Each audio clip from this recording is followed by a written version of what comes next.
You are Lady Whistledown. Colin. Do not try to deny it. I heard you with the printer. I will never forgive you.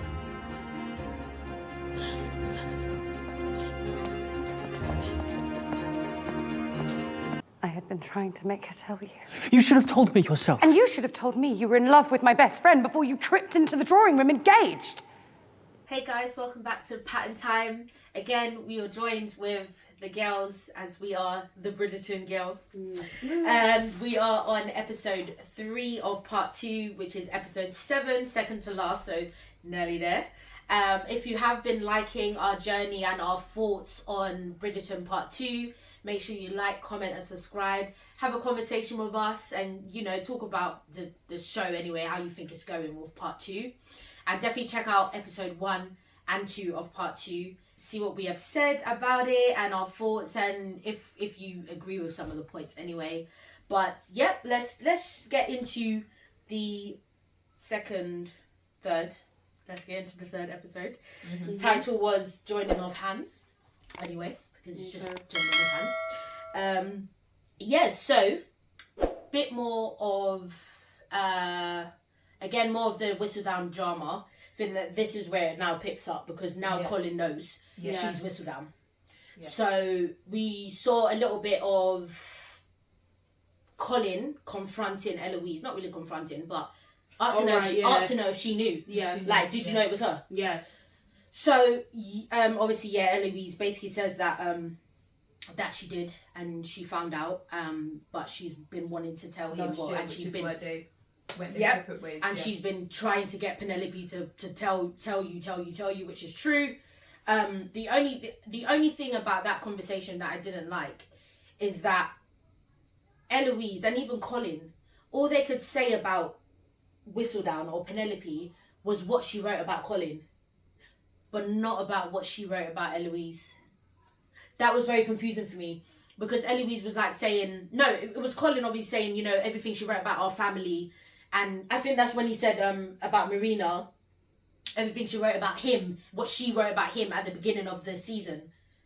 But yet none of them mentioned the fact that she threw Eloise in the fire. No, they didn't really. Eloise mentioned it. Because I think Eloise was the one that said, oh, you know, everything that she's published has not been slander. And that's when, and no, published this season. Yeah. And that's when Colin said, have you forgotten what she wrote about me at the beginning? Exactly. But I'm like, because when he said that and I was watching, I was like, but, and also what she said about Eloise. Why is it all about me now? What she said about so many people. So I just thought, okay, well, no one's talking about that anymore then. It's just all about Colin. Yeah. But then again, leading on from last episode, obviously her paper now fully comes out, and it's basic. She's calling out Cressida. Like, nope, there's a fraud out there pretending to be me. It's me. I haven't gone away, etc. So then that's when the queen knows, because she has 2 of them. But the queen knows who Lady Whistledown is. The queen knows. What she suspects? Yeah. Oh, no, I think she knows. The 2, because she had 2 of them. Oh, okay. Because I think hers one has just come out. And then another boy went around giving out papers. Yeah. And then everyone got it at the same time. So when Penelope's one came out, she had already known that Cressida was a fraud. Yeah. So well, everybody did. Yeah, and because obviously it's also not only it's the style of writing, but it's also the style of delivery. Yeah, there was a certain way that Lady Whistledown's issues or articles got delivered by the paper boys. Yeah, whereas Cressida tried to do the extravagance. Yeah, and had the papers coming by butlers. Yes, and also she was so quick. That's true. And also because she was so quick to slander the Bridgertons. Yeah. Whereas remember, like Lady Whistledown was saying things in her column such as "I always tell the truth." Yeah. And things like that. I can't remember exactly what she said, but she was saying things like that. So I think already she had convinced the Queen. Yeah. And everyone in the ton, really. Yeah. So obviously then that happens, and so everyone knows that Cressida is basically a liar. She's a fraud. Yeah. So then we see more of the drama in her household, and that she's fully going to be sent away now. The dad is not having it. Yeah. She's going to be going off to the aunt and whatnot. So more of that drama. Then we see more of Colin and the guys I think it's more of the brothers a little bit. Yeah. And that scene was annoying because they were in the bar and there was something Colin said and I was like, that's a lie. Because he was talking about, I can't remember what they were talking about, something about something. But he said in that conversation of him being like a man of honour. Yeah. And I was just like, but you're not. Was this not? Oh. They were in the bar, but then when they were all drinking, and I think there was more of when they were talking about the wine bottle, and then Kilmartin went to go get it because they were acting a bit drunk, but I don't think Kilmartin was drunk. And then at the end of that conversation, Benedict just kissed Colin on the forehead when he left him there to think, because obviously Colin, you know, he found it was Penelope, so he was going through something. But him, when he said something about being a man of honour, I was like, yeah, no. Yeah. I thought when he said that he was a man of honour, that's what he said to Penelope when she asked him, "Are you going to call off the wedding?" Yeah, because obviously you know the point that we were talking about in episode 5. Yeah. You know how there was no recognition of the wrong that you've just done. Yeah. This is when he addressed it. Yeah, 2 episodes later. He said, "Well, no, you know, we've already been intimate, so yeah. I can't Definitely, yeah. He also said that to her as well. So, you know, so that was that. But yeah. Even though he already compromised her when he touched her in the carriage. I mean, twice. So how can you... Twice, because you slept together as well. Yeah, so you stopped being a man of honour when that scene happened. And pretty much. And then you also slept with her. But obviously now, yes. But now more with the so way it because was in that era, he can't go back on his word. Because obviously she was a virgin, so he took her virginity, so he definitely... But obviously, I also obviously, to probably the Polin fans, it's going to sound a bit bad, but to be honest, I in this episode, I enjoyed the fallout between Colin and Penelope. I did. I enjoyed it. This was before marriage. This was before they married each other. Yeah. This was before. It was good, man. It was good because it was needed. And you know the bit that I really liked? The bit that I really liked was they've now come to, I can't remember where they were. I don't know if they were in the family home. But anyways, the mothers are talking amongst themselves. They're like, I'm not understanding what's going on. Yeah, Lady Featherington and aren't engaged people just can't keep their hands on each other. Yeah. And it's like they were separated. Yeah. But what I did like about that scene also was that Colin asked her a question. So, you know, I can assume that you're going to stop now. And she responded, I don't know. And the way Colin turned his head fast and look on her, that was the first time he looked at her for the whole scene. Yeah. I was like, I like that. Yeah. It's good, man. It's needed. No, we needed it. It's needed, man. It's needed. Yeah. And I'm sorry, the fallout that we continue to see until the very last episode, she 100% deserves it. She deserves it. Yeah. 100% deserves it. For sure. So it was well needed for me. It was enjoyable to me. But then, just following on from that, obviously, then we see Madame Delacroix in this episode again. Oh yeah. She's non-existent in this part 2. Hardly see her in this season. So she goes back to her, basically says that the truth is out, that he knows or whatever. So they have a little conversation. But anyway, after that bit, obviously she comes out, Colin finds her, they have more of a discussion. Colin's like, no, actually, I don't want to know why you're out here. This bit. Very annoying. They have their little argument and whatnot. Next thing you know, they're kissing and touching, and he's touching her again on the street. And I was just like, oh my I was like... gosh. So obviously, unnecessary, stupid. So because it was when they had a conversation, because they were having a conversation and they were arguing. This is when she said, I could take care of myself. And he said, what good am I to you? And then she said, after she said that, she just comes out, Colin, I love you. And I'm like... Yeah. And then it was then when they did that, when she said that, there was a moment, pause, then they got into it. And I was like... I was like, for me, I was like, excuse me, sir. She said, I love you how many times in this season? So why did that make you go and push her up against a wall? But you know what it was as well. I think during this scene, what I liked about that scene before that strippiness. Yes. What I liked about the scene was Colin questioned her. This is what I liked. He questioned her about everybody she attacked in the college. Yeah, that was good. He asked for a reason. Yeah, that was good. Explain yourself then. Yes. Yeah. Why?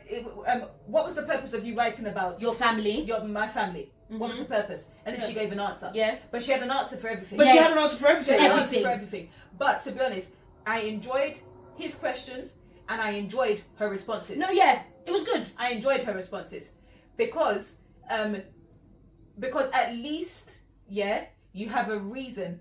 and you have and you could back up your actions. Yeah, but it'd be different. Okay. If you were just being petty, or if you was just being like it was just you're just doing it. Yeah, you were just doing it. Like there was actually just no reason, but her responses were justified to me. But we knew that Penelope had reasons for all the people she had written about. Yes. So for me, especially that wasn't an family. issue. Like, obviously, yes, Colin has a right to question you. The fact that you had an answer for everything was like, okay. But for me, because it wasn't the reason, like, for example, what she did to Eloise, it wasn't the reason why she did it. It was the way, when it came out, the way she attacked Eloise for it, rather than just accepting your fault. That was the problem, not your reason. I don't even remember what her reason was for Eloise. Well, it was to save her because the Queen thought it was her, that she was Lady Whistledown, and the Queen was strong on it. Yes, but how could she be Lady Whistledown and write herself like about? So your reason is that you're trying to protect Eloise. That's fine, but it was our problem. Yeah, that. When Eloise attacked her for it, you should have sat there and taken it. But you attacked her back. Nah. So that's what. But it was the scene. Like, yes, fine. Colin questioned it. Good for him. And Penelope answered. Okay, good for her. It was the fact that after all of that and after all the damage she's done as Lady Whistledown, you then push her up against a wall and touch her again. In public. The timing was just like, why? And why? Do you know what it is? I understand, okay, whatever, because this is the day and age that we're living in, because every time you watch Love Island, that's all people talk about, or the sexual tension and the sexual chemistry. So maybe that's just what they wanted to highlight in this season. So, but then that's not enough. Then highlight the fact that the relationship between Colin and Penelope is sexual tension and not love. Yeah. Then I would have been okay with it. Yeah. I would have been okay with it, because you're calling it romantic. You're calling it, like, even the actors the other day. I think it was maybe at the premiere actually. Luke Newton and Nicola Coughlan came out saying that Bridgerton is romantic. Yes. And when I watched it, I was like, Bridgerton is romantic, but you lot aren't. Yeah, that's not what you've portrayed. You lot aren't. You have not portrayed romance. You've portrayed really. Sexual tension and intimacy. That's what you've portrayed. Yeah. But that's fine. If that's what you want to portray, then do it with your chest. And you know, because I'm not. From part one, I've not been feeling the love, and I'm still not now. No. Yeah. So even after that, Colin is still like on the fence with everything that's happening, and this was like, I think this was the best scene of the episode, because obviously we love our some Kathony's, and we've been talking ages ago, like, where is Anthony to be giving advice to Colin? And this is the scene that we got. Well, to be fair, I know the scene you're talking about, but to be fair, it wasn't Anthony. It wasn't Anthony. Yeah, exactly. And that's what I was gonna say. This is before they did marry. Yeah. And that's what I was gonna say. Because we were like, this is much needed. Like, come on, with everything that Anthony's obviously gone through, and now his previous season, why would he not be there to give advice to his younger brother? Yeah. So that's what we were constantly saying now. Okay, no, he needs to talk to you. Colin needs to talk to you by Anthony. I can't even say his name now. Anthony. Yeah. And then again, I don't know if it's a cop out or why they did it again. But we didn't get advice from Anthony. Yeah, we got it from Kate. Now it was fine because Kate is just amazing, we love Kate. And it's just nice to see this new change in character, just the maturity of her growing, and clearly seeing the fact that she's gonna be a mum, and because she's just so. And even in that conversation, to see the slight disagreements between the two. But it was nice, man. It was really nice. He was like, "Oh, are we not perfectly happy?" And she's like, "Well, it took us time, you know." And he was like, and he was just like, "I think we're perfectly happy." Then at the end of it, because I think they were basically saying there's nothing wrong with him like drinking when he went out with the boys, But Kate was trying to say that it doesn't necessarily mean it's celebratory or whatever. And then was a cry for help. And then before he walked away, he just had to make his point to Colin, saying that, well, basically, I did it to celebrate. Basically, and I was like, Anthony, really? Yeah. But the bit that I did like in that scene is that Kate is trying to give him advice. Yeah, Kate is giving Colin advice, and I can't remember what Kate said, but then obviously Anthony disagreed, didn't he? So he interrupted. And Kate was like to him, "Oh, you are very wearisome tonight, aren't you?" I was like, this is really nice. Yeah, it was really nice. Though it was so nice. Yeah. It was so lovely, man. And you know what? The banter between Kate and Anthony has always been great. Yeah, no, it has. It's always been great. But now, as a married couple in love, it's like it's just so lovely to see it. It was so nice. Lovely to see. So nice. But but obviously that was a much needed scene. We were saying from time, no, Anthony needs to give advice to Colin. And they did that. More of Kate, but they still had that scene, which was much needed, man. It was nice. It was a good scene. Seeing them as like husband and wife, but then giving their and knowledge even on seeing, as well. And even seeing how close Kate is to the Bridgertons. Yeah. I mean, obviously she's Viscountess, so yeah, and the way she can talk to Colin. Yeah, like to see how close, like she genuinely is their sister. Yeah. Because it's received as well. Her advice is received as well. It's really nice. So, their relationship. No, that was really, really nice. Yeah. And then obviously then they have their wedding. Yeah. Then they have their wedding. I don't think anything really. The wedding is the wedding and whatnot. The wedding is fine. I think obviously the wedding had to happen because they can't call it off or whatever. I think the one thing I didn't like about the wedding ceremony was when she was walking down the aisle and Colin smiled.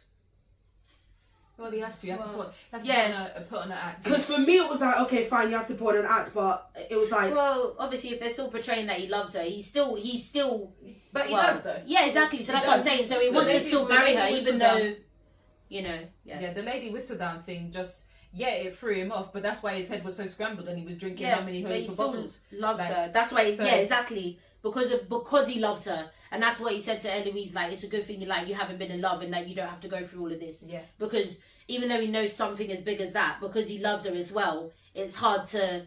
Yeah, that's why he just made it worse, basically. But nothing happened with the wedding, really. It was fine. Yeah, it was very, very quick. Very strict. And then it was kind of nice, actually. After that, we heard Edwina's name mentioned. And I was like, that was the first time. And she's married. She's married again. Yeah. She's married in India. Then we see again that Kathony talks of going to India and having their baby there. Yeah. And Anthony is fine with that, and making sure that the roots the baby grows up with both roots and whatever, and that the mum will be fine. And even then, when we knew that we would have to then say goodbye to Kathony again, it was the way they did it was nice. Yeah, the way they did it was nice. It wasn't like last time. It's like, okay, let's just go back. We can't, but let's just go. The way they did it this like, time, the scene was nice. It was nice. It made sense. Yeah. It was nice. It made sense. And so, okay. So the big thing now happens is that the Queen now starts to put two and two together. Yes. She starts to actually use her brain now, and so she's like, well, actually, Lady Whistledown, she was gone for a while. But then the minute this paper comes out slandering the Bridgerton house, and then the real Lady Whistledown comes out almost defending the Bridgerton house, why now have you come out the minute something about the Bridgerton house has been said? And so then she assumes Lady Whistledown is in the Bridgerton house. But what I liked about that scene was the way the scene started. The Queen came. Yeah. And she said, everybody who's not a Bridgerton, leave. Yes. Now. And then Penelope starts walking. And I'm just like, did you not just get married? Yeah. So honestly, I don't know where you're going. Yeah. And then that's when Colin went after and said, "You are now Bridgerton." Bridgerton now. Like, no, if you're not going to get away, that's easy. Exactly. So that's what I liked about that, and I liked that the Queen. Obviously, she's the Queen. She has authority to do that. But I liked that she exerted that authority. Yeah. That was good. Definitely. Tense. That was good. And then obviously towards the end, Cressida. I don't know how she actually come to this point, but she's basically going to find out the printer because she now wants to find out who she is. Yeah, so she can get the money. She can't from get Lady Whistledown from actually being Lady Whistledown herself. She's lost that. Yeah. So now she's going to find the printer. So she's going around the printers and asking different things. Yeah. Then she finds one printer. He starts talking, and the boy mentions something about the woman being a redhead. And I think that's the main thing that clocked in Cressida's head, and yeah. And she finds out that, and she finds out, basically from the clues that he's given her, and that's basically that's where the episode ends. So I thought this episode was okay. Yeah, it was okay. It was okay. Yeah, I thought it was okay. Nice parts, nice bits, bit annoying bits, but nice parts with Kathony and the Queen at the end. The scene with the Queen was really good. Yeah, definitely. When she put two and two together, that was then good, she man. knew That it was one of the Bridgertons. So that was a really good scene. Because we were saying like when or if they find out like that she's Lady Whistledown in this season, it will be the highlight of the season. And that's what we were saying. So again, seeing all of that come to fruition, being the 7th episode now, so second to last, it's nice seeing that all unfold now. And it's just building up to like the icing on the cake to the very end. But let us know what you guys thought of this episode and anything that we missed. Feel free to let us know in the comments and have a conversation with us. Views are up and down. I think there's bits and pieces that we just don't care about, but bits and pieces that we're like, it's going well. And we'll definitely touch on the whole season in the next and final episode. But if you did like this review of episode 7, please like, comment and subscribe. Again, let us know what you guys are thinking of how it's going thus far, and also of this episode specifically. And quickly, as I touch on, we are doing a giveaway. The instructions are in our previous videos, but we're doing it till the end of June. Just a way of saying thanks to you all for supporting us along our journey, being a new channel. We really do appreciate it, and it's given us the confidence to keep going. You guys are engaging with us, so we do thank you very much. And to be entered into the giveaway, please subscribe to our channel, follow us on all social medias, put on post notifications, and comment when you have done all of those things. You can also check out our community tab as well, and the instructions will also be on there. And if you do like this review, make sure you check out our other reviews and trailer reactions. You might find something out there that you like as well. But thank you for tuning in, and thank you so much for supporting us, and we will see you in our next review. Patten time out.